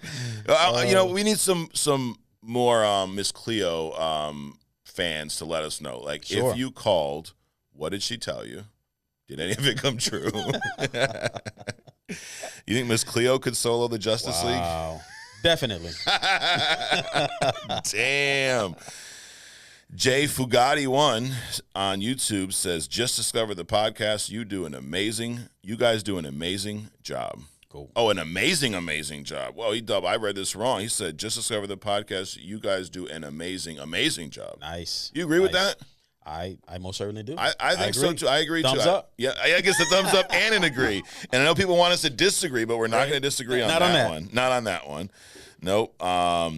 Moses Garcia 655 says, I'm starting to get tired with the Avengers being the center of the MCU. Yeah, join the club. Yep. It's time they pivot their focus on X-Men and bring in some new characters to the screen and do it the right way. Which is what we've been saying exactly the past few weeks. So yes. Moses agrees with you because you did say that. You said, and then we both had said several times, like, it's time to make the X-Men the center of the MCU. Right. And you had said last week specifically, bring in some X-Men characters we've not seen yet. Right. Not the same, few. Nate's 296, love this podcast, the way you break down the comics on a level everyone understands. My question is, would you consider doing a hidden gem series on Omega level mutants and also rank them from strongest to weakest? Continue the great work and love the merch. So, Nate, Omega level. Now, I heard this, Adrian, and I was thinking maybe not a hidden gem, but we could do a segment on Omega level mutants like we did the tournaments, where we face off. Actually, I was thinking about that a few months ago. Yeah. But here's the thing about, so Omega level hidden gem. So we know about the Phoenixes and now the Iceman, like Galactus, things like that. Those aren't hidden gems. Now, there is so many out there, dude, that's like just like the Beyonder. Yeah. Right? There's so many at that class. It just gets hard. Yeah. To rank these guys. So that's why I didn't really get into it. Because a lot of that stuff it's like obscure power. I mean, you start throwing in like God. Right. The Watcher. Santa Claus. Even beyond Santa Claus. But yeah, Santa Claus. But there's so many characters out there that are like beyond. Just like the other night, I'm showing my wife this celestial body scale. Yeah. Right. And you start with the moon, you get to Earth, and then you put Earth up next to like Saturn, Jupiter, Mars, and then you got the sun. Right. Yeah. And then so the Earth is like a rock next to the sun. Right. But then you got celestial bodies where the sun is like a grain of sand on these other celestial bodies. And that's the way this Omega level stuff works in the comics. It just gets to the point where you can't even have a discussion about it. Right. Because nobody will agree about, what the actual levels are and what they mean in relation to each other. So I did think about it. We can do some Omega level characters that are hidden gems, but we got to stay within a certain boundary, or it's just going to get ridiculous. So you're saying we wouldn't be able to pit them up against each other in a tournament? We could, but we would both have to do like some deep diving first just to even understand them, because there's a lot of them. I mean, I've heard the names, but I haven't, done any deep dive in on their power and what their capabilities are. And I'm sure there's people that you just have never even heard of. Right. Well, you know what? We're going to accept the challenge. We're going to figure out, because I think it would be cool to discuss Omega level in some way, shape, or form. I wouldn't want it to, seep into your hidden gem segment, but we can do a separate. Sure. Maybe we just do a Omega level showcase once a week. We pick a character, and we both do a deep dive into that and come back and discuss them for 10, 15 minutes. Sure. So next week, we will surprise you all with an Omega level. So, and this is, we are probably, Adrian, one of the most interactive comic podcasts on YouTube. Okay, as we take the fans' feed. This is what Marvel needs to do. My man Nate says, "What do you think of this idea?" I'm like, dude, pretty cool idea. Yeah. We're gonna run with it. As a matter of fact, the first one I got is not only an Omega level, it's a DC character. Ooh. So all right. We'll drop. Well, and we won't tell you now. You have to tune in next week to find out who this DC level. So there's Omega level DC character. Oh yeah. Wow. So tune in next week to find that out. But we're listening to the fans, Adrian. Some of y'all. Yes. Not all of you guys.